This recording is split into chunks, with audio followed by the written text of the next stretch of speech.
Hello students.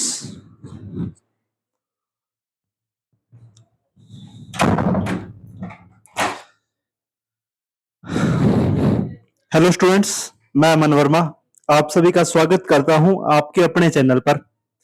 और आज का जो लेक्चर स्टार्ट कर रहे हैं वो कर रहे हैं अकाउंट का +1 का लेक्चर रहेगा ये।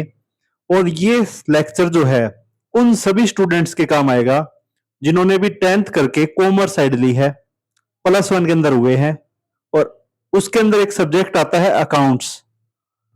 या फिर जो स्टूडेंट टैली करने के इच्छुक है, जो टैली सीखना चाहते हैं, उनके काम का रहेगा ये लेक्चर।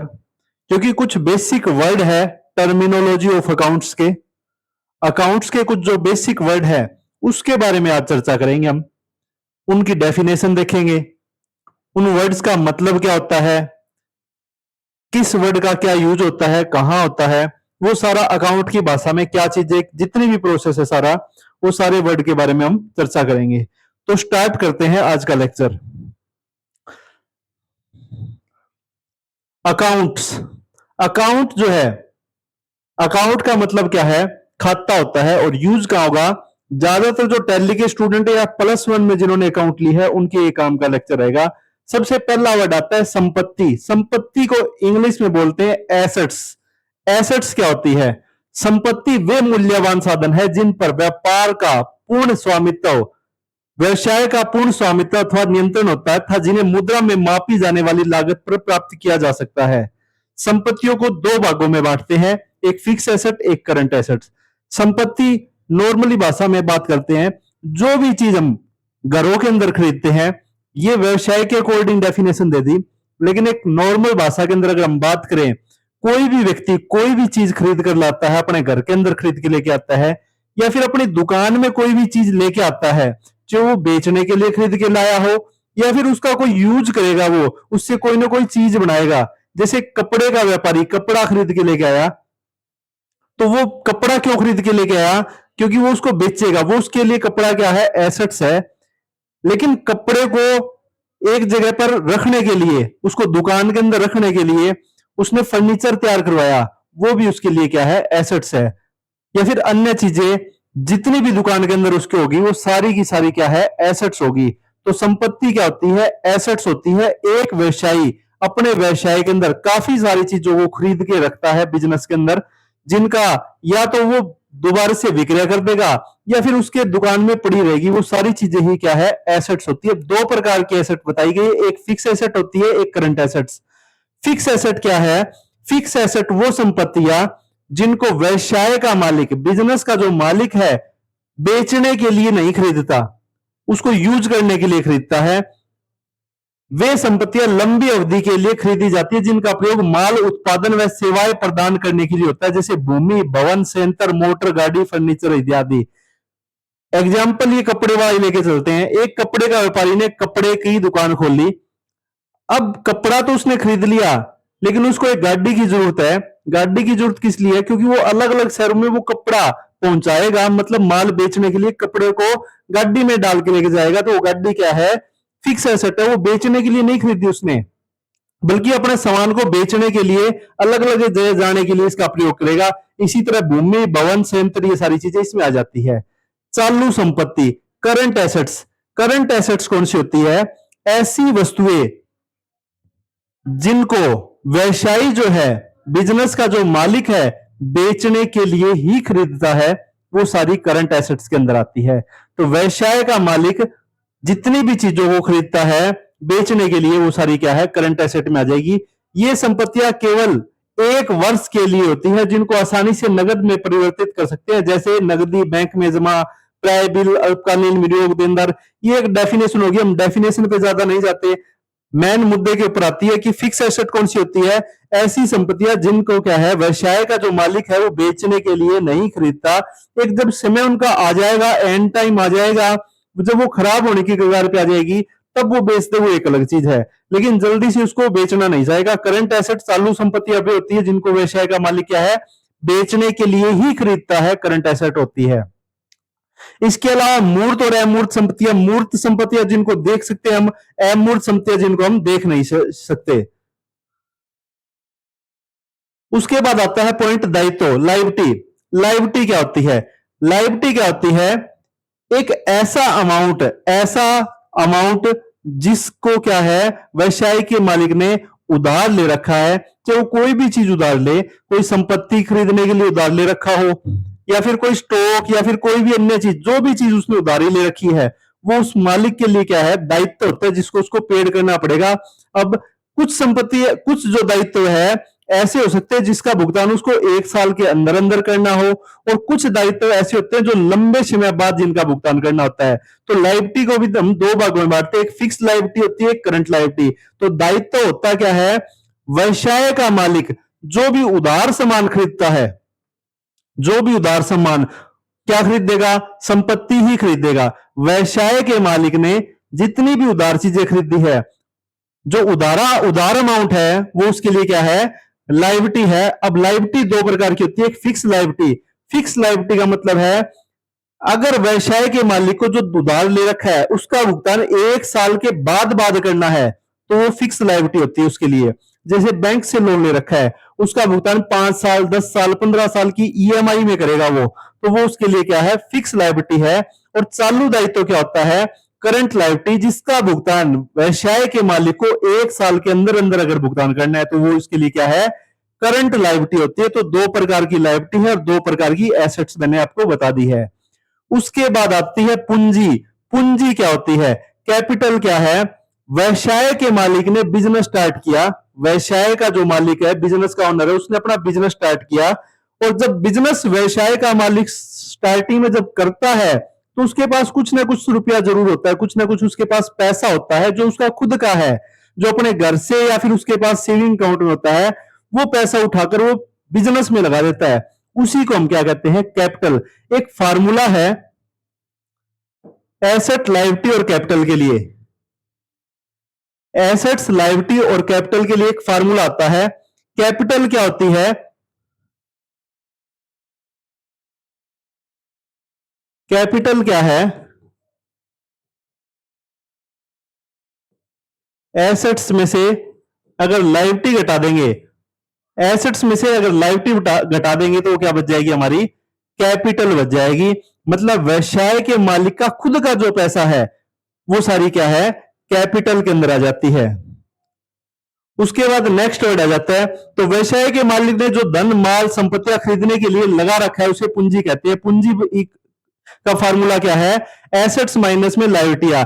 मतलब जो पैसा उसने खरीद रखा है, जितना भी सामान उसने खरीद रखा है, अगर व्यवसाय के मालिक ने मान लो 10 लाख रुपए का, 10 लाख रुपए की कोई चीज खरीद रखी है, 10 लाख रुपए का कोई सामान खरीदा, उसमें से 4 लाख उधार है, 4 लाख रुपए उधार है। एक एग्जांपल, छोटा सा एग्जांपल मान के चलते हम, किसी व्यक्ति ने कोई गाड़ी खरीदी, उस गाड़ी की कीमत उस गाड़ी की कीमत मान लो 10 लाख रुपए है।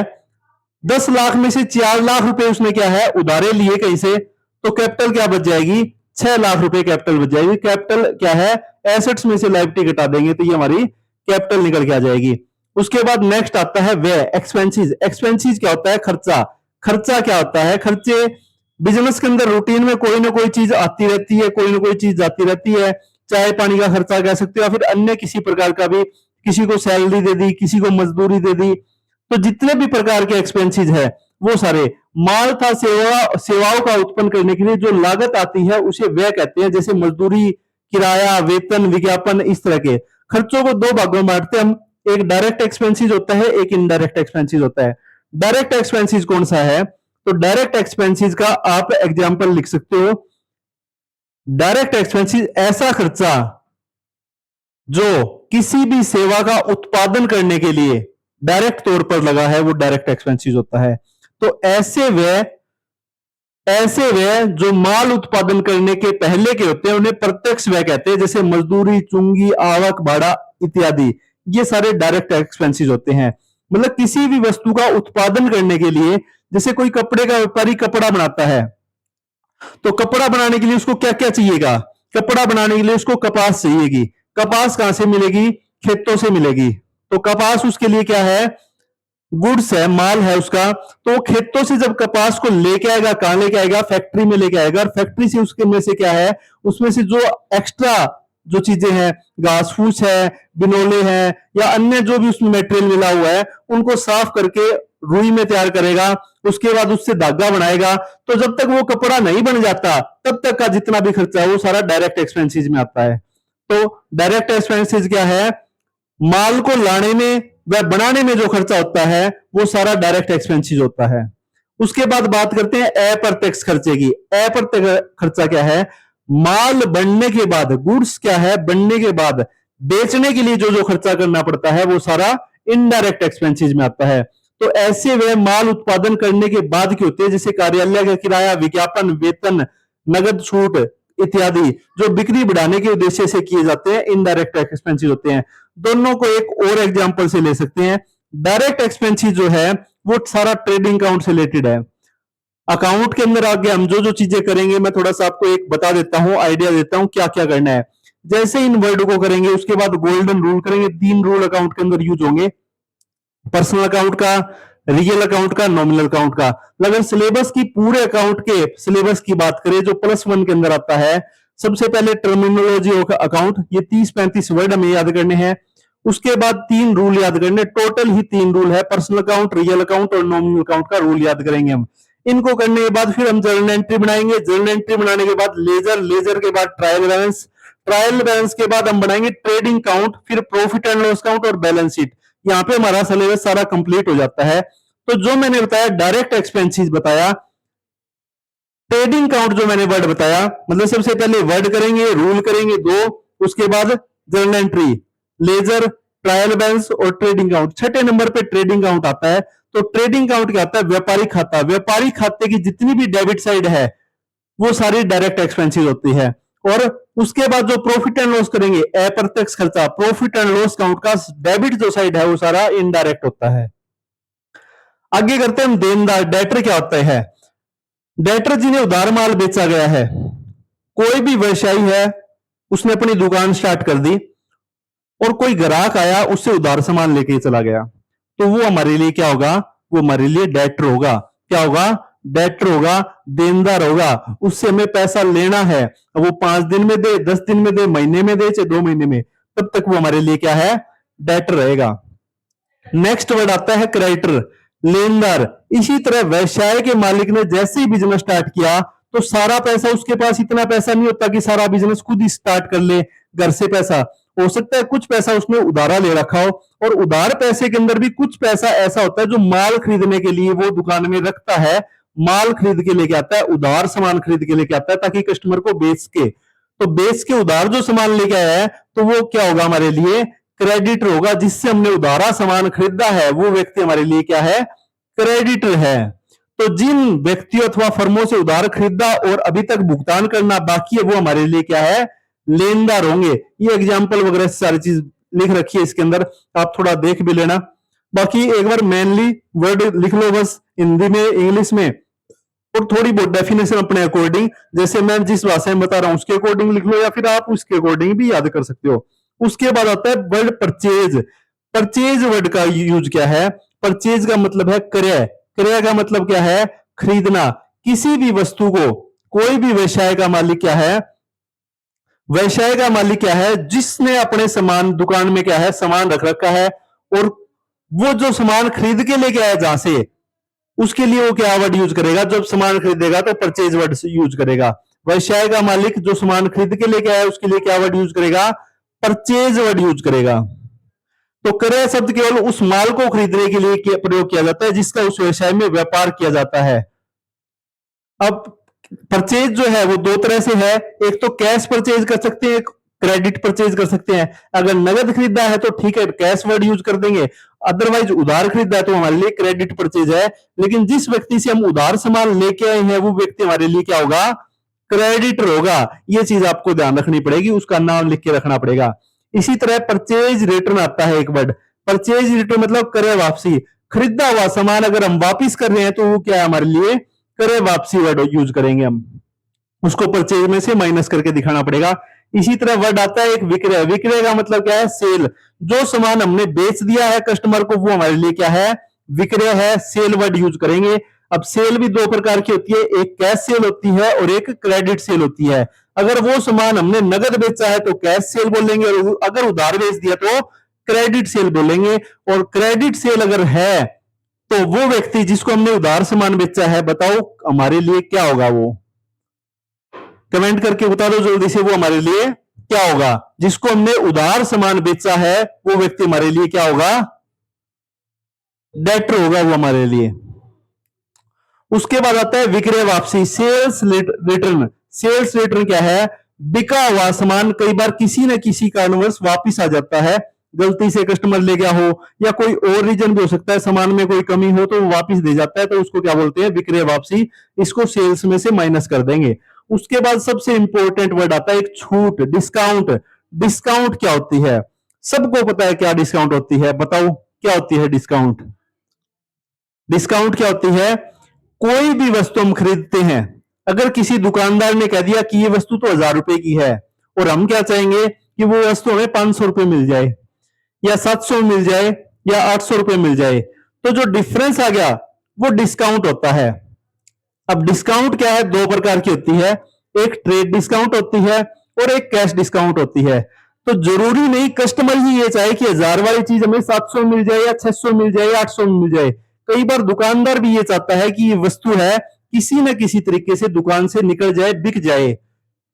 जैसे सर्दियों के बाद गर्मी आ गई है, अब गर्मी आ गई है और जो सर्दियों का जो सामान बिका नहीं है, दुकानों के अंदर पड़ा है, वो जो दुकानदार है वो ये चाहेगा कि अगली सर्दी तक मैं ये सामान अपने पास न रखूं, इसको मैं बेच दूं।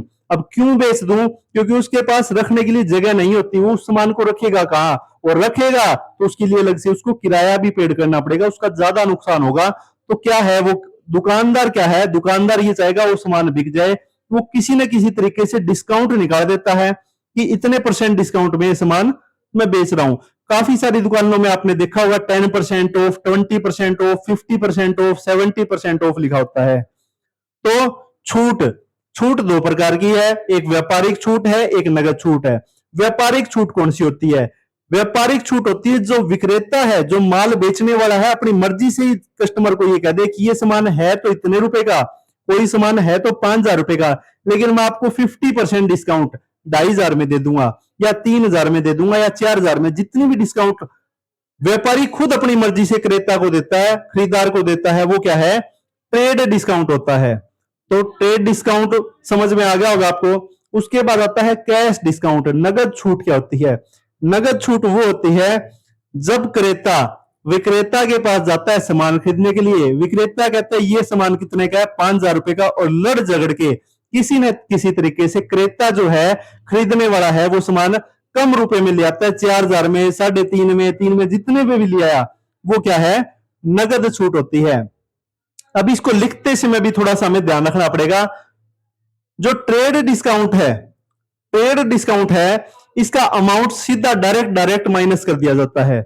डायरेक्ट कैसे कर दिया जाता है वो मैं आपको एक बार बता देता हूं लिख के, कि ट्रेड डिस्काउंट को लिखेंगे कैसे। ट्रेड डिस्काउंट की जब बात आती है तो ट्रेड डिस्काउंट का जो अमाउंट है, मान लो कोई सामान है 5000 रुपए का, और ये दुकानदार ने जो है वो 20% ऑफ कर दिया, इसमें 20% क्या है? लेस कर दिया। तो 20% लेस कितना हो गया? 5000 का 20% अगर निकालेंगे तो 1000 रुपए आता है। तो डिस्काउंट कितने की आई? 1000 रुपए की। तो अमाउंट कितना हुआ? 4000 रुपए हमने पेड किया। तो इस अमाउंट को बस 4000 रुपए ही लिखना है, इस 1000 का कोई लेना देना नहीं है, इसको हम दिखाएंगे नहीं। हम क्या कहेंगे कि ये सामान खरीदने का खरीदा, 4000 रुपए का खरीदा, 5000 में से सीधे 1000 रुपए लेस कर देंगे। तो डायरेक्टली क्या लिखेंगे? 4000 रुपए ही लिखेंगे। क्या लिखेंगे? इस 1000 रुपए को लिखेंगे ही नहीं, 20% को सीधा क्या लिखेंगे? सीधा क्या लिखेंगे? 4000 रुपए अमाउंट लिखेंगे। वही बात जब आती है कैश डिस्काउंट की, तो कैश डिस्काउंट की बात आती है सामान कितने का है? 5000 रुपए का है, और लेस कितना था? जैसे मैं यहां कहूं 20% ऑफ था, 20% था। इसी तरह यहां पे अगर मैं कहूं कि 10% ऑफ है, 10% ऑफ है, तो 10% कितना हो गया? 500 रुपए, माइनस कितना हो गया? 500 रुपए, कितना बच गया? 4500 रुपए। तो इसको इसी रूप में दिखाएंगे। यहां पे हमने 1000 जो रुपए थे, यहां जो अमाउंट था वो दिखाया ही नहीं, सीधा लिख दिया क्या? 4000 रुपए लिख दिया। 5000 की बजाय क्या लिख दिया? डायरेक्ट 4,000 रुपए लिख दिया। लेकिन यहां क्या लिखेंगे, सामान कितने का है, 5,000 रुपए का, डिस्काउंट कितनी मिली, 500 रुपए, और पैसे कितने देके आए, 4500 रुपए देके आए। इस तरह से इसकी जर्नल एंट्री बनाएंगे हम आगे अपनी बुक्स के अंदर। उसके बाद बात करते हैं स्टॉक की। नेक्स्ट जो वर्ड आता है स्टॉक। अब स्टार्टिंग जैसे ही मैंने की आपको वर्ड पढ़ाने स्टार्ट किए, मैं स्टार्टिंग से बोलता हूं आया हूं कि ना माल वर्ड यूज बोला है मैंने, या स्टॉक वर्ड बोला है, या फिर इन्वेंट्री, इस तरह के वर्ड यूज की है। तो ये वर्ड यूज के होते हैं किस चीज के लिए, कपड़े का व्यापारी जो है अगर कपड़ा खरीद के लेके आएगा तो उसको कपड़ा नहीं बोलेगा, उसको क्या बोलेगा, या तो माल बोलेगा, या गुड्स बोलेगा, या फिर इन्वेंट्री बोलेगा। लकड़ी का व्यापारी अगर लकड़ी खरीदता है तो उसको लकड़ी न बोल के क्या बोलेगा, माल बोलेगा, गुड्स बोलेगा, या फिर इन्वेंट्री। तीनों का मतलब ही सेम है। तो रहतिया स्टॉक क्या होता है, रहतियों का अर्थ तो उस माल से है जो हिसाबी वर्ष के अंत में बिकने से रह गया है। मतलब जो हमारे गोदाम के अंदर जितना भी सामान पड़ा है वो हम क्या कहेंगे, हमारे स्टॉक के अंदर सामान पड़ा है। जो गोदाम में पड़ा है वो हमारे लिए क्या है, स्टॉक होता है, जिस चीज का हम व्यापार कर रहे हैं। स्टॉक दो प्रकार से होते हैं, एक प्रारंभिक स्टॉक होता है, एक ओपनिंग स्टॉक। अब प्रारंभिक और ओपनिंग स्टॉक में क्या फर्क है, प्रारंभिक और ओपनिंग स्टॉक में क्या अंतर होता है। कोई भी बिजनेस होता है उसका एक फाइनेंशियल ईयर होता है, क्या होता है, फाइनेंशियल ईयर। एक फाइनेंशियल ईयर होता है, और वो फाइनेंशियल ईयर जो स्टार्ट होता है वो 1 अप्रैल से स्टार्ट होता है। एक फाइनेंशियल ईयर 1 अप्रैल से स्टार्ट होके 31 मार्च तक चलता है। 31 मार्च जैसे आती है तो दुकानदार क्या है, अपना trading account, profit loss balance sheet बनाता है। मतलब पूरे साल भर में उसमें उसने कितना लाभ कमाया या हानि हुई, वो अपना सारा बैलेंस मैच करेगा। साथ में क्या करेगा, जो गोदाम के अंदर जो सामान बिका नहीं है उसकी भी कैलकुलेशन करता है। तो जो ओपनिंग स्टॉक है, 1 अप्रैल को जो चीज कैलकुलेट किया उसने वो क्या है, ओपनिंग स्टॉक, और 31 मार्च को जो कैलकुलेट किया वो क्लोजिंग स्टॉक होता है। मतलब 31 मार्च को जो कैलकुलेट करके गया वो 31 मार्च को क्या है, क्लोजिंग स्टॉक जो बिका नहीं है, और 1 तारीख को वो उसी को ओपनिंग स्टॉक बोल के चलता है। तो ये वर्ड इस तरह से यूज होगा, फाइनेंशियल ईयर के अकॉर्डिंग हमें करना होता है। तो हिसाबी वर्ष के अंत में बचा हुआ माल शुरू के आरंभिक रहतिया कहलाता है। उसके बाद आता है वर्ड माल। माल क्या है, माल को क्या बोलते हैं हम, गुड्स बोलते हैं। माल में वे सभी वस्तु आती है जो पुनः विक्रय के लिए क्रय की जाती है। मतलब जिस वस्तु का हम व्यापार कर रहे हैं वो हमारे लिए क्या है, गुड्स है, माल है, या फिर स्टॉक है, वही चीज आ गई इसमें। उसके बाद आता है आहरण। आहरण क्या होता है, ड्रॉइंग क्या होती है। ड्रॉइंग क्या होती है, एक बिजनेस के अंदर जो बिजनेस का मालिक है और उसका जो घर है, दोनों ही अलग अलग चीजें हैं। अगर बिजनेस का मालिक अपने निजी प्रयोग के लिए, पर्सनल यूज के लिए दुकान से कोई भी सामान निकाल के अपने घर पे ले गया तो वो वर्ड यूज करेगा ड्राइंग। दोबारा से देखते हैं, बिजनेस का जो मालिक है वो अपने पर्सनल यूज के लिए दुकान से कोई भी सामान घर पर लेके जाता है तो वर्ड यूज करेगा क्या, ड्राइंग। जैसे कोई कपड़े का व्यापारी है और उस कपड़े के व्यापारी के घर में शादी है, तो क्या वो शादी का जो सामान है वो अपनी दुकान से लेगा या किसी दूसरी दुकान पे जाके खरीद के लेके आएगा। नेचुरल सी बात है, उसकी खुद की दुकान है तो खुद की दुकान से लेगा। किराना का सामान, अगर कोई किराना का व्यापारी है, किराना सामान, उसके घर में चीनी चाय पत्ती जरूर लगती होगी, तो सामान क्या दूसरी बराबर वाली दुकान से लेके जाएगा या फिर अपनी ही दुकान से लेके जाएगा। तो अपनी ही दुकान से लेके जाएगा, लेकिन वो उन चीजों को लिख के रखेगा कि ये सामान मेरे घर पे गया है। तो क्या करेगा, वो ड्रॉइंग वर्ड यूज करेगा उस सामान के लिए, और उसका जो भी अमाउंट है एक हिसाब में लिख देगा कि दुकान से मैं इतना सामान घर पे लेके गया हूं। तो ड्रॉइंग का आपको ध्यान रखना है। तो व्यवसाय के स्वामी द्वारा व्यवसाय से अपने निजी प्रयोग के लिए निकाली गई कोई भी धनराशि अथवा माल और कैश से किया गया कोई भी निजी भुगतान आहरण कहलाता है। उसके बाद आता है डेप्रिसिएशन। डेप्रिसिएशन क्या है, किसी भी वस्तु का मूल्य कम हो जाना। अब किसी वस्तु का मूल्य कम क्यों हो जाएगा, या तो वो टूट फूट गई या फिर पुरानी होगी, उसके ऊपर कोई स्क्रैच लग गया। कई बार दुकानों के अंदर हम देखते हैं कोई अलमारी है, कोई कूलर है, फ्रिज है, एसी है, सामान जैसे फैक्ट्री से आया, जैसे लेके आए और लाते लाते वो हाथ से छूट गया, गिर गया, उसके ऊपर क्या पता कोई टूट फूट होगी हो, या कोई स्क्रैच आ गया, फिर उसके ऊपर डेंट पड़ गया, क्या कोई कस्टमर वो चीज खरीदेगा? क्या वो अलमारी वो लेगा? क्या वो कूलर खरीदेगा? या उस एसी को कोई कस्टमर खरीदना चाहेगा? कोई भी कस्टमर नहीं खरीदना चाहेगा। तो व्यापारी जो है क्या करता है, उसको कुछ लेस करके या तो उसको रिटर्न कर देगा, लेकिन अगर रिटर्न नहीं हो सकता तो क्या करेगा, उसका कुछ अमाउंट कम कर देगा। उसी अमाउंट कम करने को क्या बोलते हैं? डेप्रिसिएशन बोलते हैं। ये बिजनेस के लिए एक तरह से नुकसान होता है, लॉस होता है। उसके बाद आता है इंटरेस्ट ऑन कैपिटल, पूंजी पर ब्याज। पूंजी पर ब्याज क्या होता है? मैंने सबसे पहला जो स्टार्टिंग के अंदर वर्ड आया था एसेट लायबिलिटी, और उसके बाद आया था कैपिटल। कैपिटल मैंने आपको बताई थी, कैपिटल क्या होता है? बिजनेस का मालिक बिजनेस में पैसा लगाता है, और जो उसने पैसा अपनी जेब से लगाया उसी को हम कैपिटल बोलते हैं, और जो उसने उधार लेके लगाया उसको हम लायबिलिटी बोलते हैं।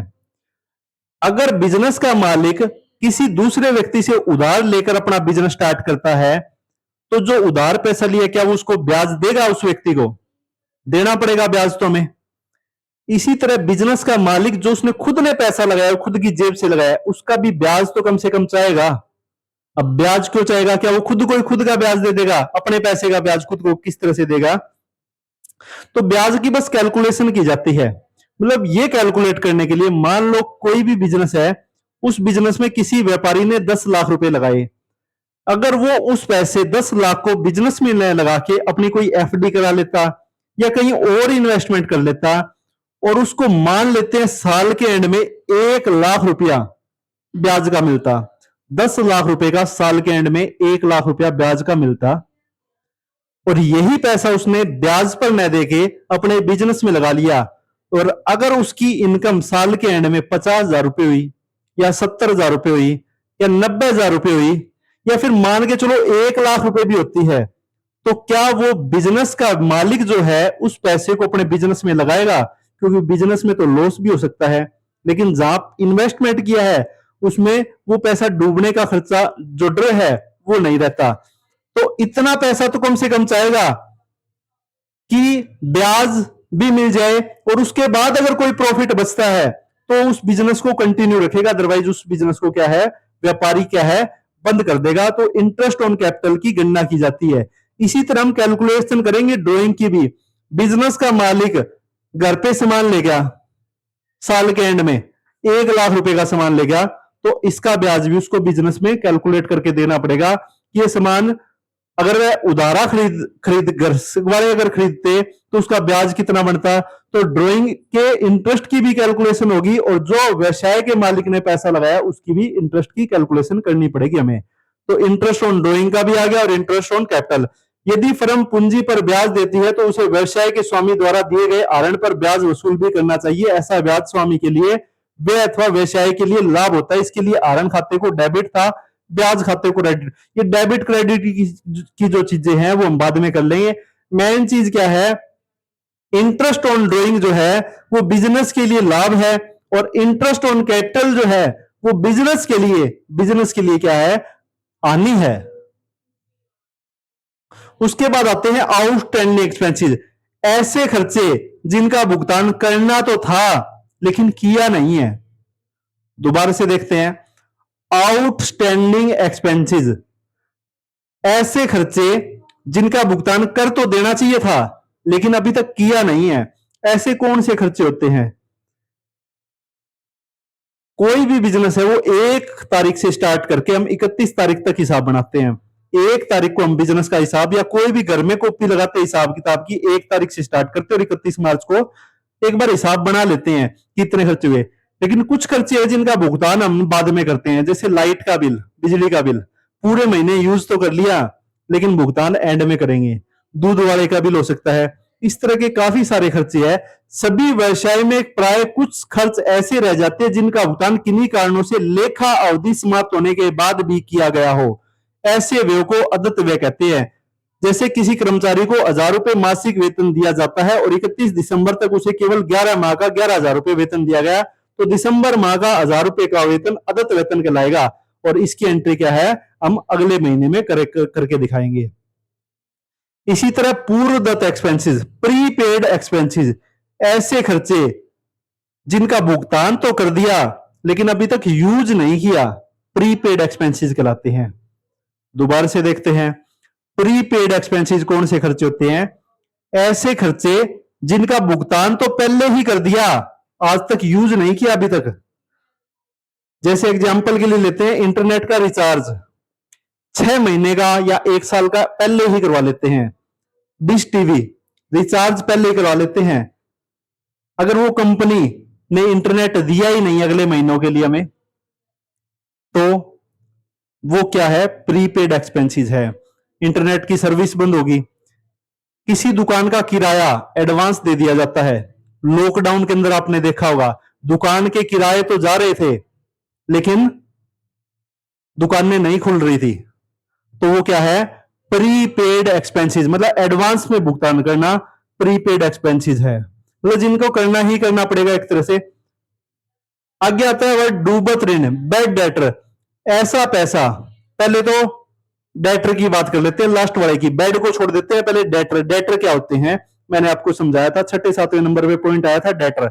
उसकी डेफिनेशन आपको याद है या नहीं बताओ मेरे को, कमेंट करके जल्दी से बता दो। डेटर क्या है, डेटर कौन से होते हैं और क्रेडिटर क्या होते हैं? तो डेटर कौन से होते हैं?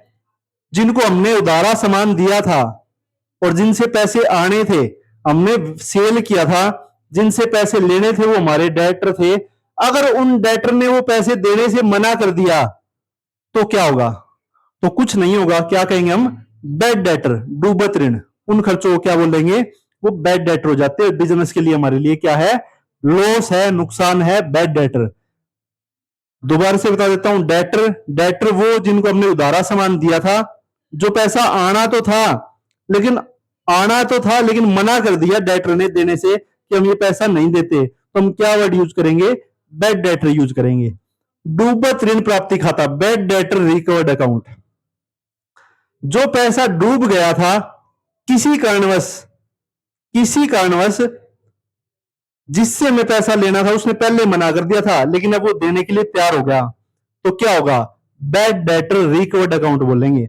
अब जरूरी नहीं कि सारा का सारा पैसा आ जाए, 30% भी आ सकता है, 40% भी आ सकता है, 70% भी आ सकता है। जितना भी परसेंट आए उतना अमाउंट हम डाल देंगे बैड डेटर रिकवर्ड अकाउंट में। उसके बाद नेक्स्ट वर्ड आता है ड्रॉइंग इन गुड्स, माल का आहरण। ड्रॉइंग वर्ड आया था, ड्रॉइंग में मैंने आपको बताया था ड्रॉइंग क्या होता है? व्यवसाय का जो मालिक अपने निजी प्रयोग के लिए घर के अंदर कोई सामान लेके जाता है, ड्रॉइंग होती है। पैसा भी लेके जा सकता है निकाल के, ड्रॉइंग इन कैश हो जाएगी। तो वही वर्ड फिर से आ गया, माल का आहरण, ड्रॉइंग इन गुड्स। कई बार व्यापारी अपने निजी प्रयोग के लिए व्यापार से माल ले लेता है, वो क्या आता है? ड्रॉइंग इन गुड्स होता है। उसको बुक्स में दिखाएंगे। दान में दिया गया माल, कई बार दान भी देना पड़ जाता है। कोई मांगने के लिए आ गया तो कोई सामान दे दिया, जैसे कोई किराना स्टोर की दुकान है, कोई मांगने के लिए आ गया, उसको बिस्कुट दे दिया, 5 रुपए वाला, 10 रुपए वाला, कोई भी बिस्कुट दे दिया, तो क्या है? Goods given away as a charity. जब माल दान में दिया जाता है तो माल खाते को डेबिट किया जाता है, क्योंकि यह व्यय है। क्या है? ये हमारे लिए खर्चा तो है, क्योंकि पैसा नहीं आया हमारे पास। क्रय खाते को क्रेडिट किया जाएगा। नमूनों के रूप में माल का मुफ्त वितरण, कई बार सिर्फ बेचने के लिए आते हैं, या कोई नया सामान बनता है, नया जब सामान बनता है तो फ्री सैंपल नमूनों के रूप में वैसे ही बांट दिया जाता है कि एक बार आप यूज तो करके देखो इस सामान को, उसके बाद देख लेंगे, अगर आपको ठीक लगे तो सामान खरीद लेना। तो good distribute as a free sample, ये भी हमारे लिए लॉस होता है बिजनेस में। माल का चोरी हो जाना या आग लग जाना, चोरी होगी, जल गया, पैसे भी चोरी हो सकते हैं, माल भी चोरी हो सकता है, पैसे भी जल सकते हैं और माल भी चोरी। जो भी चीज चोरी हुई है, जो भी हुआ है, उसको हम डेबिट कर देंगे। तो ये टोटल 25 लगभग वर्ड थे जो मैंने आपको समझा दिए हैं। इन 25 वर्ड का बार बार पूरी अकाउंट में, पूरी +1 में, +2, बीकॉम, एमकॉम, एमफिल, पीएचडी, आप जो भी पढ़ाई करोगे, अगर आप अकाउंट पढ़ रहे हो तो इन वर्ड्स का बार बार यूज होगा। उसके बाद इन वर्ड्स के बाद आप आगे आते हैं हम प्रमाणक, वाउचर। वाउचर क्या होता है? वाउचर होता है किसी भी लेन देन का पहला जो प्रूफ होता है वो प्रमाणक होता है। दोबारा से बताता हूं मैं आपको। वाउचर, वाउचर का मतलब है प्रमाणक।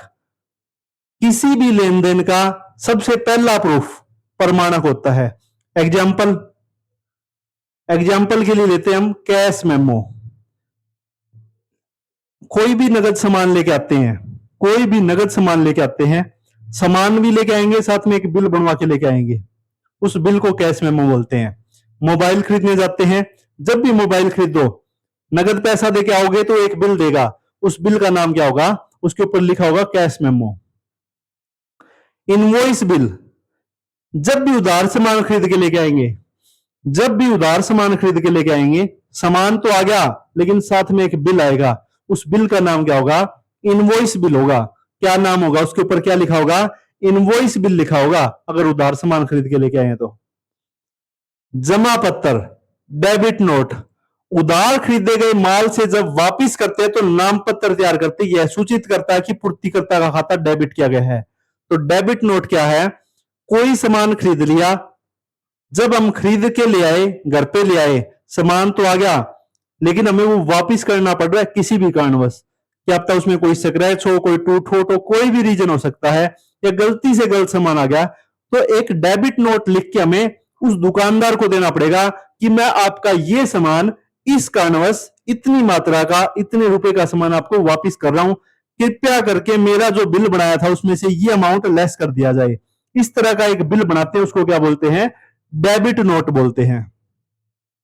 क्रेडिट नोट, जब वो सामान दुकानदार को मिल जाएगा, जब वो सामान दुकानदार को मिल जाएगा और वो डेबिट नोट दुकानदार को मिलेगा, तो अपनी एक पर्ची बना के देगा। किसको? उस कस्टमर को लिखेगा कि मेरे को आपका ये सामान मिला, इस मात्रा में इतने रुपए का मिला, और मैं इसका जो अमाउंट है, उस अमाउंट में से आपका ये अमाउंट जो आपने रिटर्न किया है, इतने रुपए माइनस करके जो भी बिल आगे का बच गया, अगर बच गया, अगर पैसे लौटाने तो वो पैसे लौटा देगा, या फिर जो भी प्रोसेस होगा, जितना बाकी अमाउंट है वो लिख के दे देगा। मतलब एक तरह से जमा कर लेगा जो सामान ग्राहक ने दुकानदार को भेजा, क्रेडिट नोट बना के दे देगा। रसीद, रिसिप्ट क्या होती है? आप अगर स्कूल में पढ़ रहे हो, कॉलेज में पढ़ रहे हैं, या किसी इंस्टीट्यूट में पढ़ रहे हो, किसी सेंटर में पढ़ रहे हैं, तो जब आप वहां पर फीस जमा कराते हैं तो बदले में आपको एक रिसिप्ट मिलती है, रसीद मिलती है। वही वर्ड यहां पे है, लेन देन का ये पहला प्रूफ। पे इन स्लिप, बैंक में जब आप पैसा जमा कराने जाते हैं, किसी भी बैंक में अगर आप पैसा जमा कराने जाते हैं, एक फॉर्म भरना पड़ता है पैसा जमा कराने का। उस फॉर्म के ऊपर लिखा होता है क्या? पे इन स्लिप। ये वर्ड लिखा होता है जमा पर्ची। जमा पर्ची एक ऐसा फॉर्म होता है जो बैंक से प्राप्त होता है और इसे बैंक में रुपया जमा कराने के लिए प्रयोग किया जाता है। प्रत्येक जमा पर्ची के साथ एक रसीद लगी होती है जिस पर बैंक का रोकड़िया, मतलब जो भी कैश लेने वाला व्यक्ति है, वो हस्ताक्षर करके बैंक की मुहर लगाकर ग्राहक को वापिस कर देता है। मतलब आपका पैसा जमा हो चुका है, इस चीज का प्रूफ होता है ये। आजकल तो पैसा मशीनों के अंदर डाल के, लेकिन वहां से भी एक रिसिप्ट तो फिर भी लेके आते हैं कि आपके पास है। उसके बाद आता है चेक। किसी व्यक्ति को भुगतान करना है, कैसे कर सकते हैं? या तो नगद कर सकते हैं, या फिर चेक के द्वारा कर सकते हैं। उस व्यक्ति को चेक दे दो उतने अमाउंट का जितना पैसा उसको देना है, तो ये भी लेन देन का प्रूफ होता है। तो ये टोटल 33 वर्ड आए थे। 33 वर्ड आपके काफी काम किए। अगर आपने ये याद नहीं किए तो टैली आपके समझ में आने की संभावना कम है। या +1 की अकाउंट या +2 की जो भी आप पढ़ रहे हो अकाउंट से रिलेटेड, तो ये 33-34 वर्ड तो आपको करने ही करने पड़ेंगे। इसके अलावा मैंने बताए थे आपको 3 रूल, वो मैं एक बार थोड़ा बता देता हूं है क्या। अकाउंट के अंदर 3 रूल होते हैं, पर्सनल अकाउंट, रियल अकाउंट और नॉमिनल अकाउंट। पर्सनल अकाउंट क्या होता है? वे खाते जो किसी व्यक्ति, फर्म, कंपनी या संस्था के नाम से खोले जाते हैं, व्यक्तिगत खाते कहलाते हैं। जैसे राम का खाता, श्याम का खाता, या कोई भी कंपनी है, Airtel, Reliance, Maharshi Dayanand education skill development का खाता, ये सारे क्या है? पर्सनल अकाउंट में आते हैं। इनका रूल कहता है debit the receiver, credit the giver. मतलब पाने वाले खाते को डेबिट कर दो और देने वाले खाते को क्रेडिट कर दो। दोबारा से देखते हैं पर्सनल अकाउंट का रूल क्या कहता है। किसी भी व्यक्ति का कोई खाता चल रहा है, अब ये खाता वो खाता नहीं कहेंगे हम कि बैंक में जो खाता खुलवाया है, वो तो हमारा सेविंग अकाउंट होता है। या करंट अकाउंट खुलवाते हैं। खाते का मतलब है जब हम किसी व्यक्ति से उधार सामान खरीदने जा रहे हैं तो वो हमारा खाता चला देता है, या फिर कोई व्यक्ति को हम सामान बेच रहे हैं तो बहुत सारे व्यक्ति को खाता चला देते हैं कि ठीक है पैसा आता रहेगा, सामान आप ले जाओ, उसी तरह से लेते हैं हम। तो वे खाते जो किसी व्यक्ति, फर्म, कंपनी या संस्था के नाम से खोलते हैं। अब सभी व्यक्तियों के हम नाम से नहीं जानते, किसी को हम उसकी दुकान के नाम से जानते हैं, दुकानदार है तो किसी ना किसी नाम से जानेंगे, तो उसके अकॉर्डिंग देख के चलते हैं हम। तो इसका रूल कहता है डेबिट द रिसीवर, पाने वाले को डेबिट कर देंगे, क्रेडिट का गिवर कर देंगे। इनकी जब जर्नल एंट्री करेंगे तो डिटेल से मैं आपको अच्छे से समझाऊंगा। पहले मेन तो आपको ये 33 वर्ड अच्छे से याद करने हैं, उसके बाद इनके ऊपर भी आएंगे, अच्छे से इनको अच्छे से करेंगे। उसके बाद रियल अकाउंट क्या होता है, वास्तविक खाता, इसके अंदर वस्तु आती है।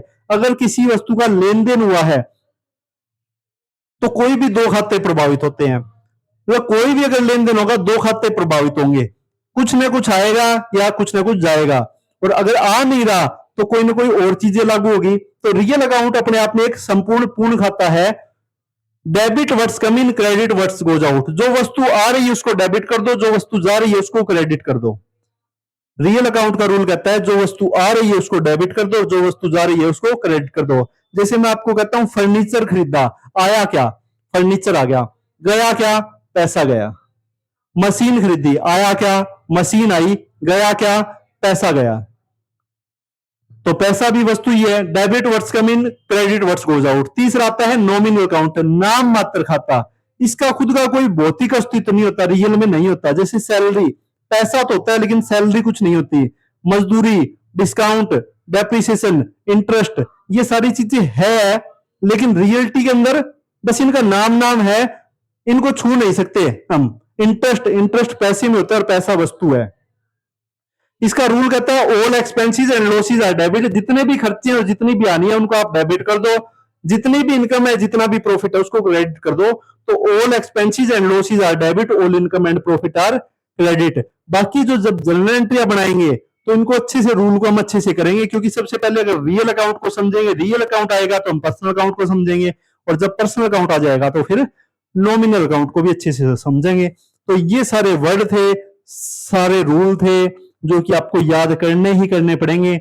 जैसे इन वर्डों को आप याद कर लोगे, इनकी डेफिनेशन याद कर लोगे अच्छे से, जब आप इनका टेस्ट दे दोगे अपने टीचर को, तो उसके बाद अकाउंट की शुरुआत होती है मेनली जर्नल एंट्री से। तो सिलेबस भी मैं एक बार आपको थोड़ा सा बता देता हूं इसके अंदर कि क्या क्या सिलेबस आता है। सिलेबस के अंदर हमें करनी है जर्नल एंट्री।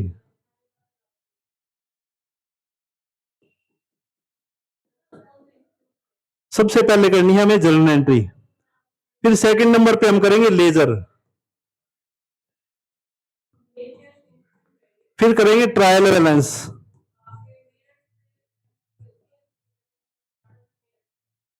फिर चौथे नंबर पे करेंगे ट्रेडिंग काउंट, ट्रेडिंग काउंट, फिर पांचवें नंबर पे करेंगे profit and loss count, profit and loss count, और छठे नंबर पे करेंगे बैलेंस शीट।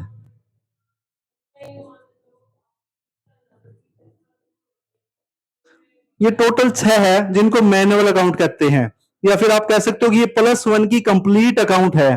+1 के अंदर जो कंप्लीट अकाउंट है वो यही है, इसके अलावा और कुछ एक्स्ट्रा नहीं है।